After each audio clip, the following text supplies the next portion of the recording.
everyone, and welcome to the Jeff Bullis Show. Today I have with me Rob Chevelle. Now, Rob hails from Boston in the USA, and Rob is the founder of a company that protects or helps with internet privacy solutions. The company offers tools for consumers to control what personal information companies, third parties, and other people see about them online. As we know, that is becoming more and more important. So, Rob brought Abine's core products to market, including DoNotTrackMe, which is protect the privacy of over 10 million consumers. That's pretty cool, Rob. And has been featured by hundreds of news outlets, including CNET, the Boston Globe, the New York Times, and I believe the BBC as well. Now, prior to Abine, he has been involved in the startup scene in multiple roles. Ron was the VP product at Identity Force, an identity theft provider. He was the co-founder of one of the first consumer group travel portals, traveltogether.com. I'm looking forward to having a little chat more about that because that sort of resonates with me. Do like a bit of travel and do like traveling together. Rob was also an associate at Softbank Capital Partners in Boston and Softbank in Silicon Valley. So Rob is a BA from Cornell University, which I've heard of, and apparently it's a good university, and I think he passed, which is excellent. A lot of people don't pass their degree. They go out and do 1 year and run away and join the army or something. I don't know. But anyway, Rob is a BA from Cornell Uni, and he began his studies in the School of Architecture. Now, that's fascinating. So let's cut back. Okay, we won't go back to when you were 4 or 5. Let's go to, you went and studied architecture. How did that all happen, Rob? Yeah. Well, thanks for having me, first of all. And I would respond to your comment and then answer your question. Your comment being many people don't graduate from university. I would heartily agree with that, except for those in your audience that aren't familiar with Cornell, it's a university located precisely in the middle of nowhere and very high up in northern New York, so high up that you're 4 hours away from New York City and you're 4 hours away from Toronto. It snows a lot and it's pretty miserable for about 6-7 months of the year. So there is nothing else to do but study and drink. And so as long as you can keep those two things in an appropriate ratio, most people graduate. And I was lucky enough to be among them. So thank you for that, and shout out to my alma mater. But in terms of how I got into architecture, and there's software architecture and there's architecture, but where I started was drawing in a big drafty old warehouse in the university and making designs and so forth. And I got there because I was always interested in sort of buildings and travel and the world around me. When I was from early on, when I was a kid, playing with blocks and things like that. And frankly, I never wanted a normal, what most people would call a normal job. And architecture seemed like a good way to not have a normal job. And the only way to go once I decided I didn't want to be an architect was to be an entrepreneur. So that's what I became, and that's why we're here today. Well, being an entrepreneur is not a normal job. But it sounds like you like just building things in blocks initially. So, and I remember building things with blocks and then seeing if I could knock them over, see how tall I could build them. That was actually what I did do when I was growing up. I used to have this box of blocks, and I remember trying to see how tall could I build a block skyscraper. So you did the uni degree at Cornell because it was cold and you couldn't escape. So better than going to the Bahamas, I suppose, to do a university degree. It's just too distracting. But so you did the degree. So what happened after that? So you say, I'm going to be an entrepreneur. Did that happen like the month after, during the degree? So what happened? Well, great question. I just needed a job, Jeff, like many graduates from uni. And I wanted to get one in New York City because that was exciting. So I took a first one that I was offered, which turned out to be an interesting one for my career because it was in market research. It was actually a British company called Data Monitor, and they had just come over to from the UK, from London, from their to set up their first office in New York, and they only wanted to hire people from these Ivy League universities in the U.S. because that's the only thing they'd heard of, and frankly, they were a little snobbish about it, and so they interviewed me, and they said, "Why do you want to be a management consultant?"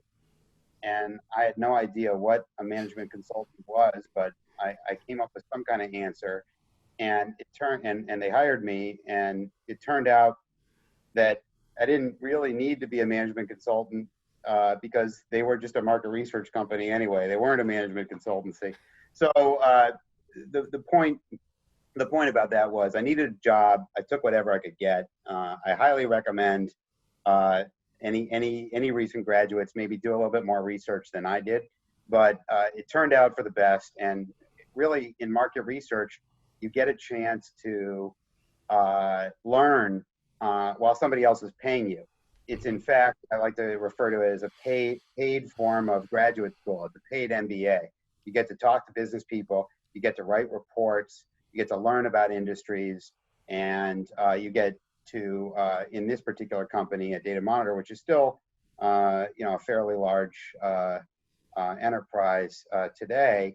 You get to make a lot of phone calls and get hung up on often. So I learned sort of the art of.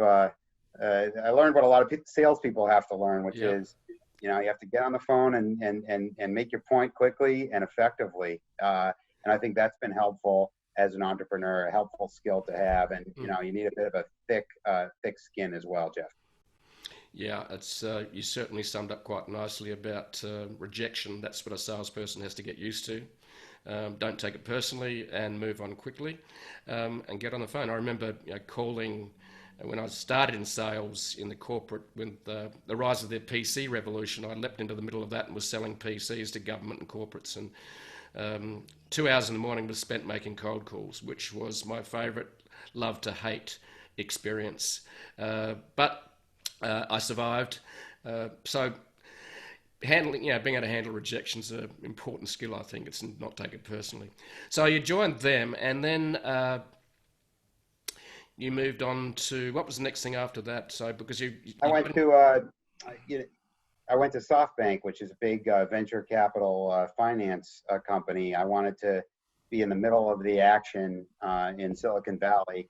And that was really during the first internet boom, when the web was fairly new and everyone was super excited about it. So I got to meet a lot of the household names that started the first big internet companies.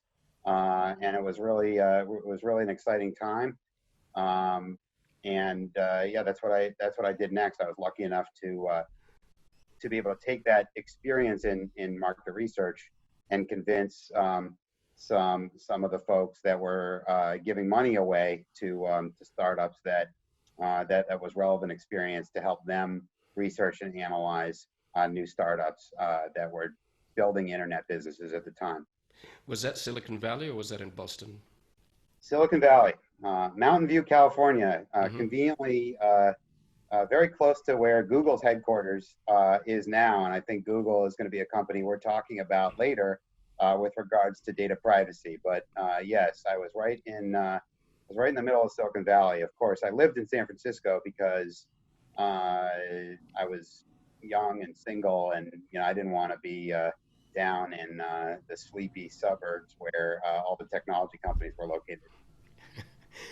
So you went and worked for them, and I've noticed that you mentioned that you then got involved, I don't know when, but the traveltogether.com, was that the sort of first leap into being an entrepreneur as such? Was that your first experience? Yes. When I left venture capital, I wanted to be I still wanted to be an entrepreneur. Should have known better, I think, but I guess I didn't learn enough about failure investing, and I wanted to start. I love travel. I know a lot of your audience probably loves travel, And it was the time that social networking was just starting, Facebook was just starting, and I said to myself, hey, why wouldn't we combine the concept of a social network with the concept of an Orbitz or a travel website, so that you can plan trips with your friends and family, because it's always such a pain to plan those trips, and who's going to go, and what price are they going to pay, and who wants to go where, and also meet new people, get advice from people that have been there recently, to a destination you're considering, all that kind of stuff. So we had a lot of fun designing and playing with a new kind of idea, which was sort of a mashup between a travel search engine and a social network, and that's what Travel Together was designed to be. And I am, with full transparency, I can tell you that it was a really interesting product, but it didn't really work in practice. So I would say my first foray into entrepreneurship was generally a failure.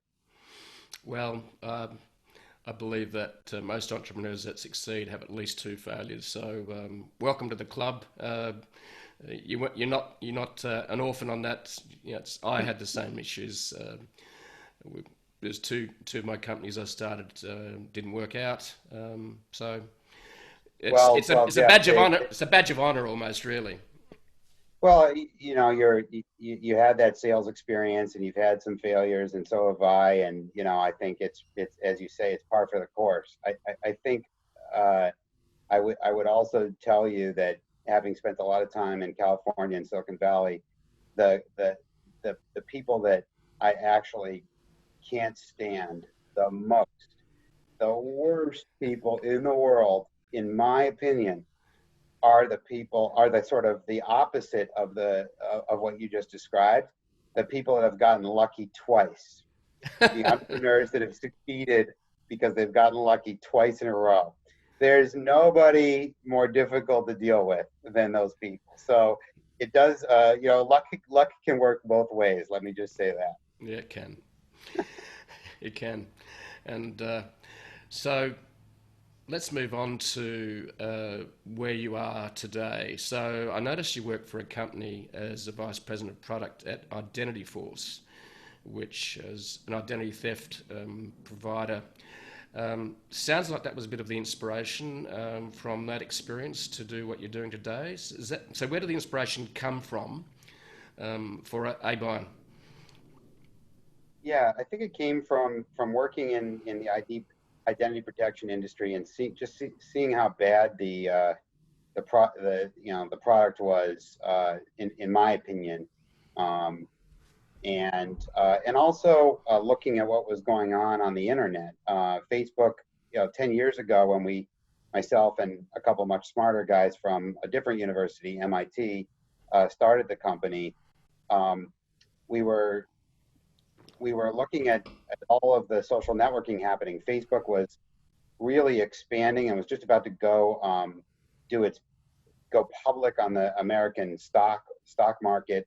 Mm-hmm. And everyone, all the investors and everybody was excited. They're so excited about sharing all this information, these photos and data, and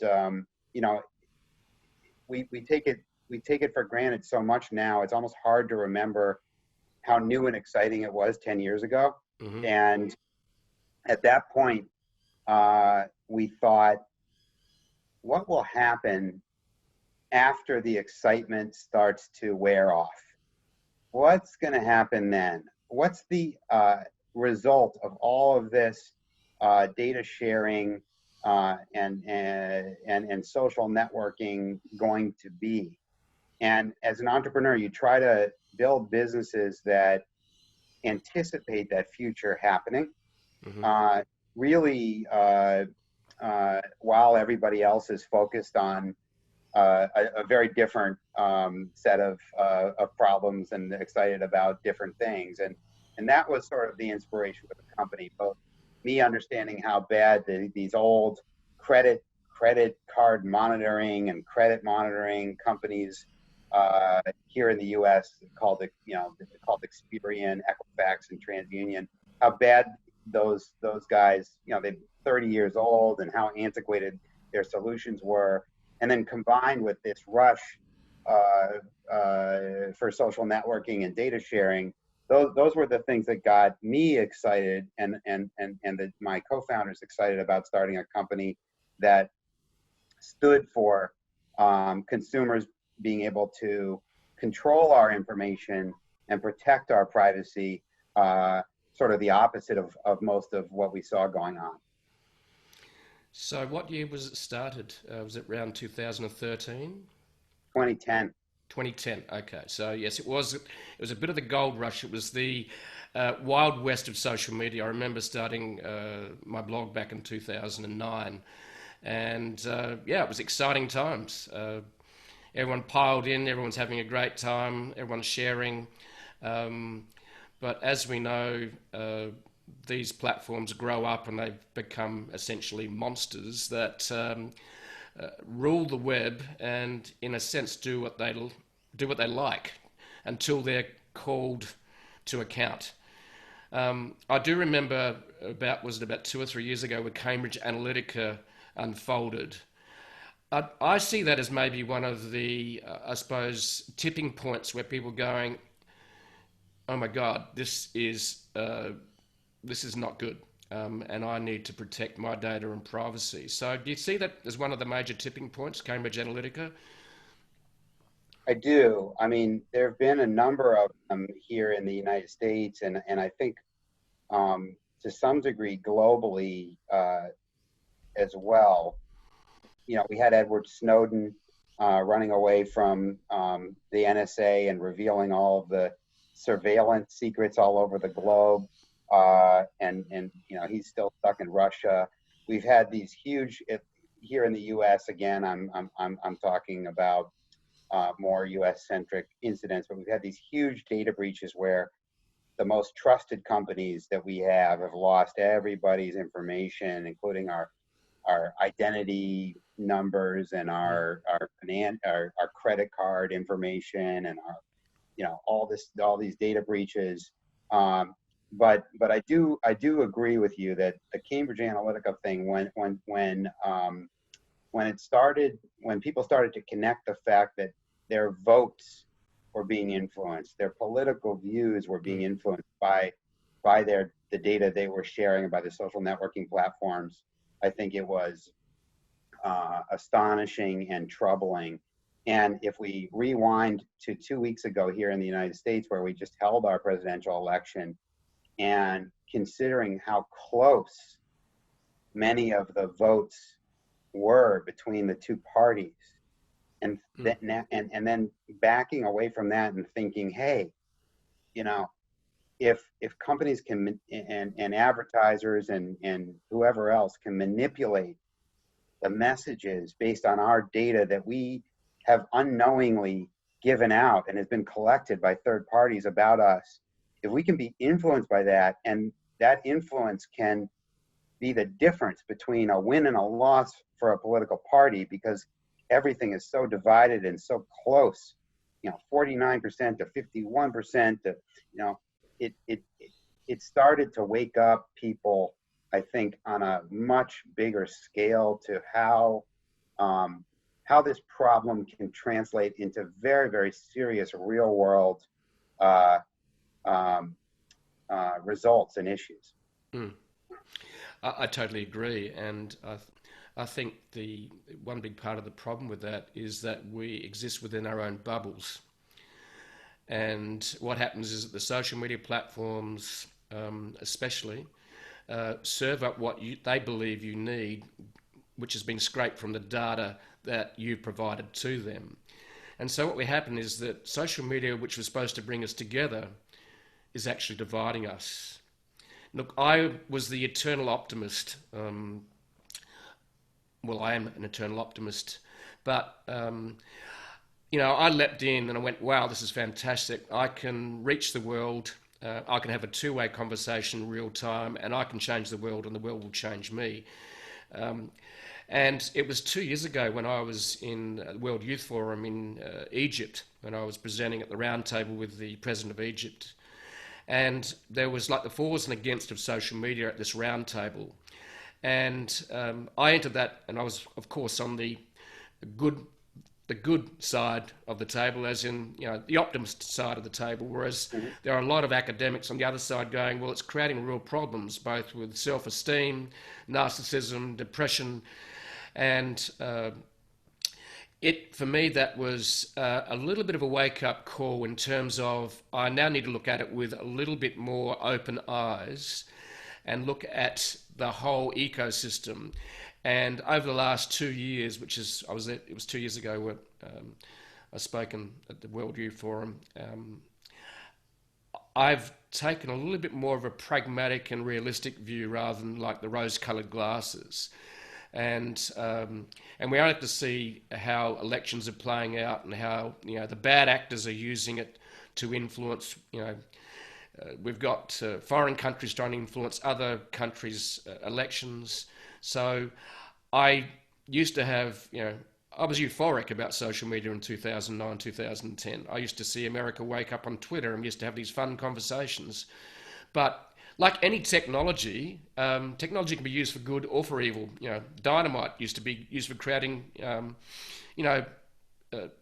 basically, you know, used for creating mines. So you could blow things up and put them in trucks and take them away. Whereas dynamite was eventually used to create industrialized war. And that's why the Nobel, you know, Prize was started, because he felt really guilty about what he'd created. And social media is just the same. We really have an environment that we really do need to put some checks and balances on.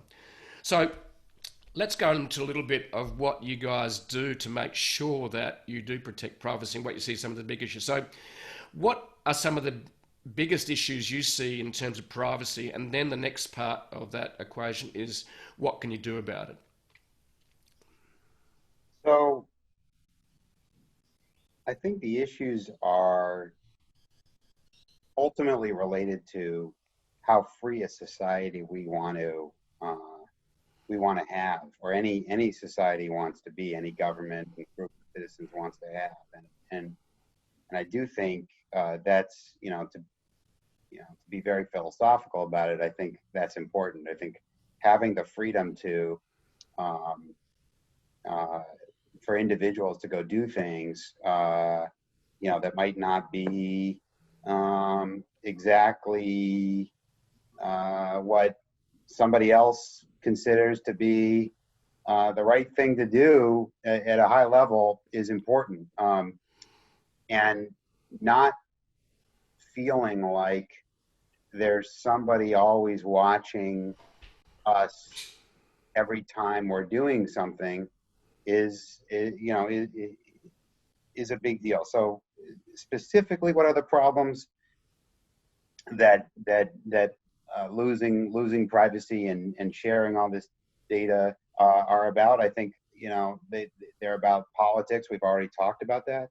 They're about discrimination and decisions getting made about things that we're doing in our lives that we have no idea where the data for the decision actually came from. So if we're getting a new job and we're rejected from that job because they did some kind of search about data that we didn't know about, and some algorithm had a conclusion by going through all of our social media and then mapping it to some data profile about our transactions. Again, nothing that we could ever see clearly or have control of, and all of a sudden, you know, we didn't get that job, or we didn't get that health insurance that we applied for. This is not relevant for countries that have guaranteed health insurance, but, you know, the point is that I think algorithms are making decisions about us more and more, and the data that they're being provided is often data collected from our web browsing and our accounts and our activities, and it's being collected into profiles by data brokers that we never really are privy to. So I think that's that's another issue with privacy that affects everyone more and more every year. Yeah, I would totally agree with that. What we're seeing now is the intersection of humanity and machine, man and machine. And because of the sheer scale of the data, you cannot do it manually. So the algorithms are being invoked to be the servants of us as humans. And I'm starting to get a little concerned at the moment. You talked about privacy being one of the algorithms used to scrape information about us. We've had, which is not to do with privacy, but it brings up the idea of the algorithm of man and machine and the tension between the two, and we're learning how to use this AI, machine learning. For example, we do Facebook ads, we do Google ads as part of what we do in our business,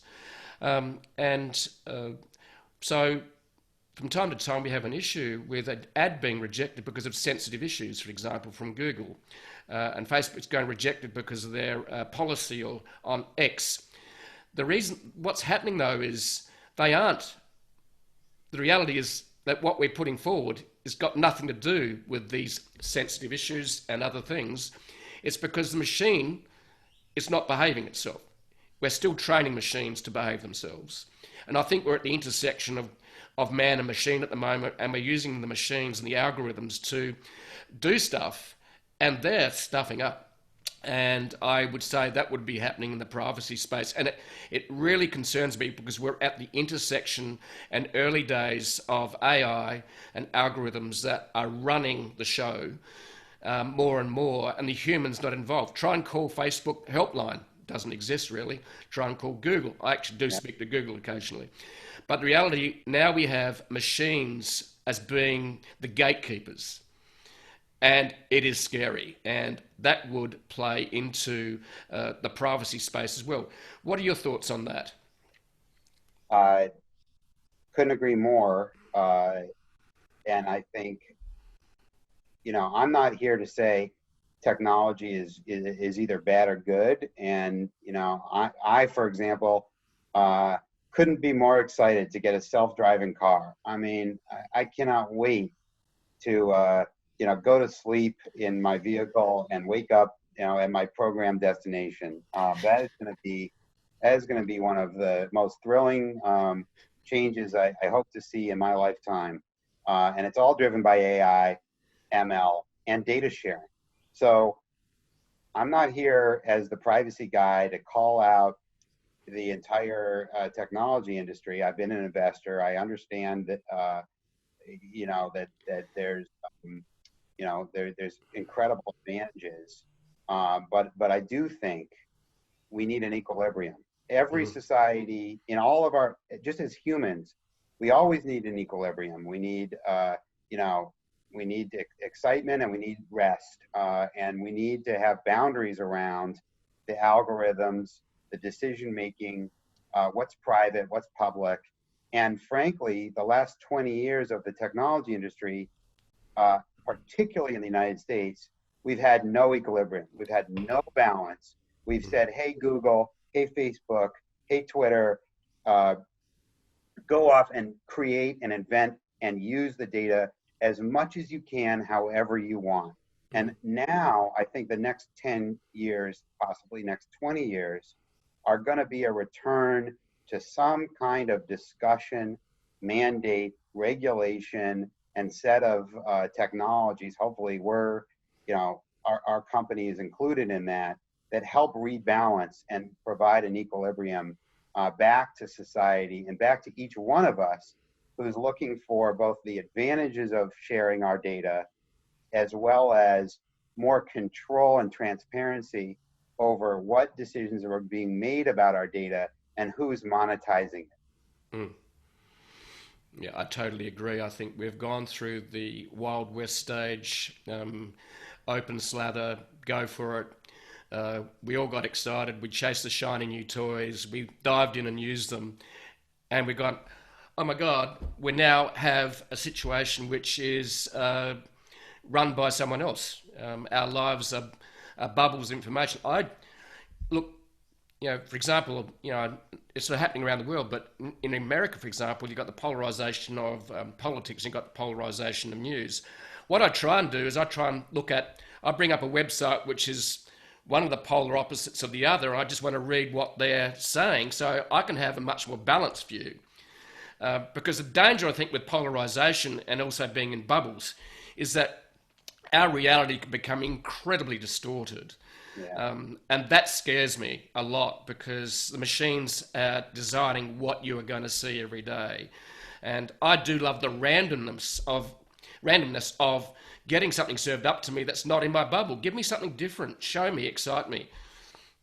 We've got to do it. I mean, we've got to do a better job at talking to each other all over the world. And one of the unique advantages you have and I have as an entrepreneur is we get to talk to people all over the world. And I get to go to China and speak to entrepreneurs there, and you get to go to Egypt, and in doing so, we realize there's a lot of different people out there, but it's also a way to build bridges and relationships that are so necessary. And if we stay in our little social networks and just hear the same messages repeated amongst the same communities of people, it's a recipe for disaster. And you get a lot of divisiveness in politics, and you get a lot of divisiveness all across the world, when really the technologies that we're developing should enable much better communication. And communication starts with individual relationships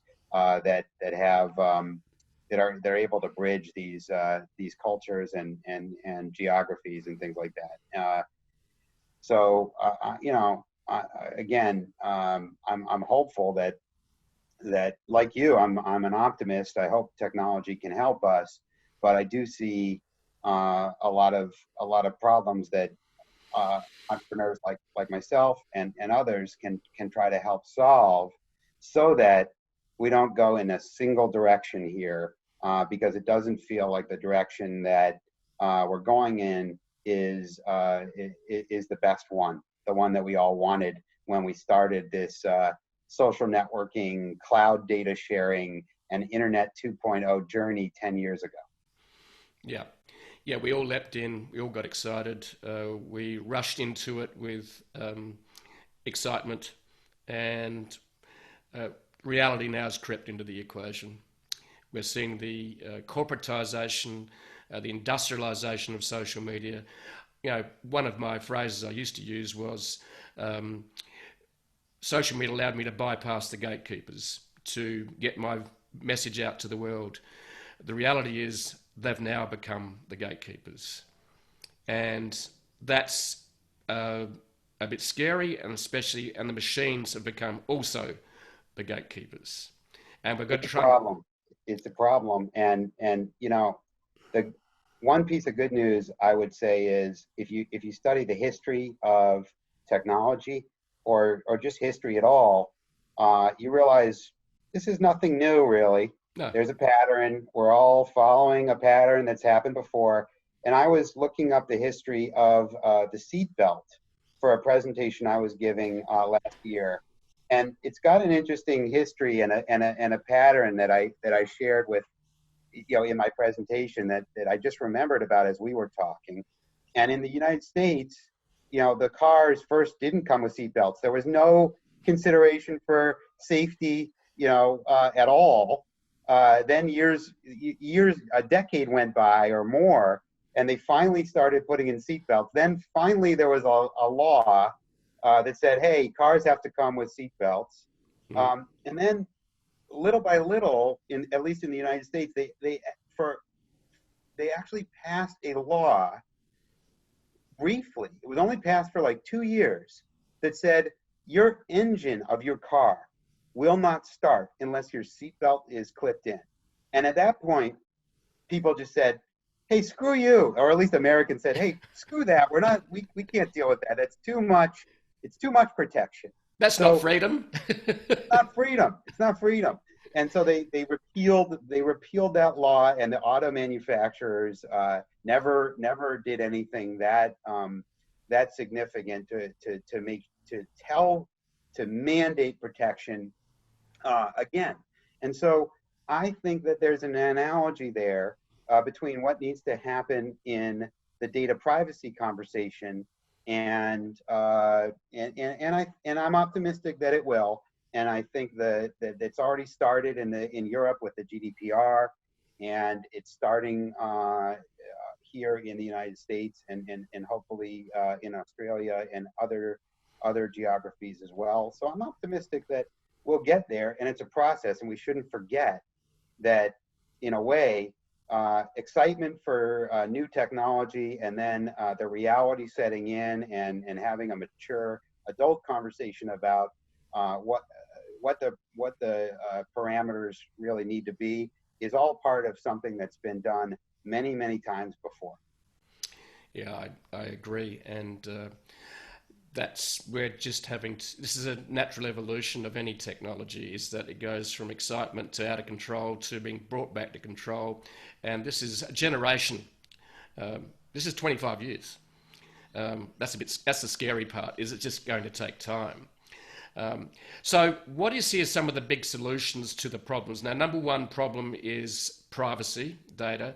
The other one is not just that. The other part of that problem is some people just want to be anonymous. So let's look at privacy first. What do you think are some of the solutions that need to be put in place to help people control their privacy? Yeah. Well, when we looked at the problem as entrepreneurs, we thought there were three big issues to solve. And entrepreneurs, we always want to solve. You always want to solve the biggest problem you can. Yep. And so one problem was data leaking out when you're online that you never see. Data leaking out from your phone when you're visiting a website or your web browser. So there was data being sort of data collected about us that that invisibly. That was the first problem that we wanted to solve. Mm-hmm. The second problem was data that we're actually giving out, that we know we're giving out.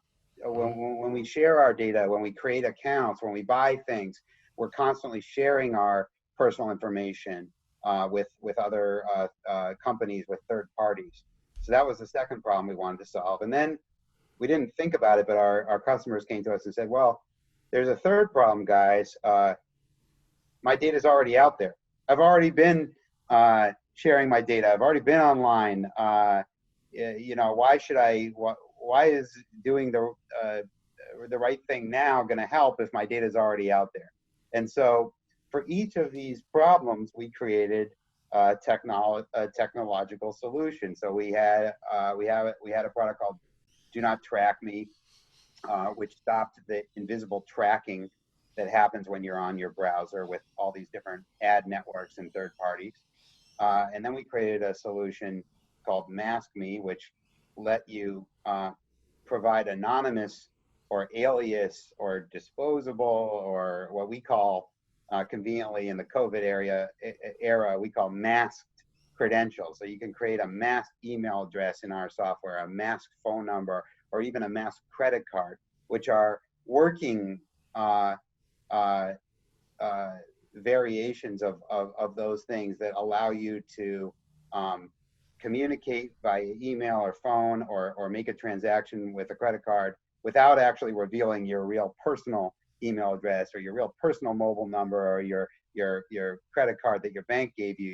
You can use proxy or alias information. So that was the second solution. And then we created a service called DoNotTrackMe, which goes out and finds that information that's already out there about you, that you can Google if you Google your name and perhaps the city that you live in.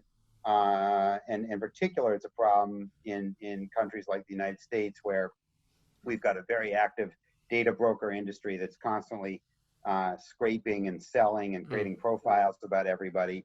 And we go, if you sign up for DoNotTrackMe, we go out and find where your information is collected into profiles of these data broker sites, and then we go remove that information from each one of those sites and monitor it all year long. So we've tried to create, in our little area of the world, we've tried to create a bunch of solutions that allow you to proactively protect your data and to also monitor the data that's also that's out there about you.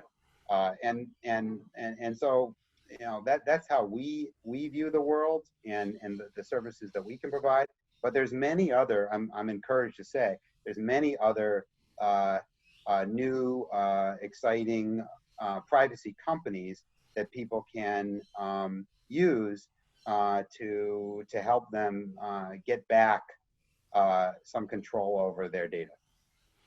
That's a great summation of the three big issues and the three solutions, and that I think will help a lot of people. Now, I think just to maybe wrap it up here, let's peer into the future a little bit. So, where do you see the future of the internet and privacy and data? Where do you see the future going? Yep. It's a good question. I should have a short answer to it. I think the next 10 years are going to,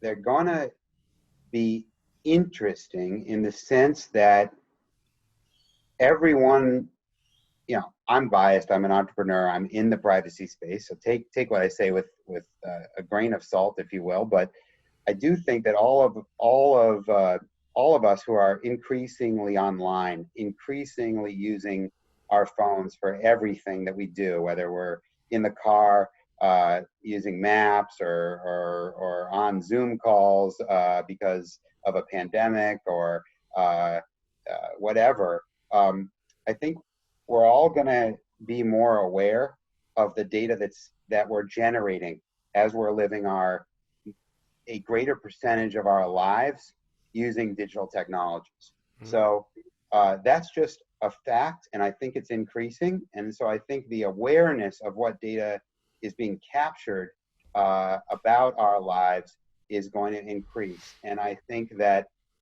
there'll be positives and negatives from that increased amount of data generated about us. And I think that regulation by governments all over the world is going to be an important first step in allowing us to see that data for the first time. We don't know what data Facebook has about us. No. We just know what Facebook shows us on our page when we log in. So governments passing laws that give consumers over the next 10 years the ability to see our data and control it and even correct it or remove it if we want to is part of what I see being the future of privacy and of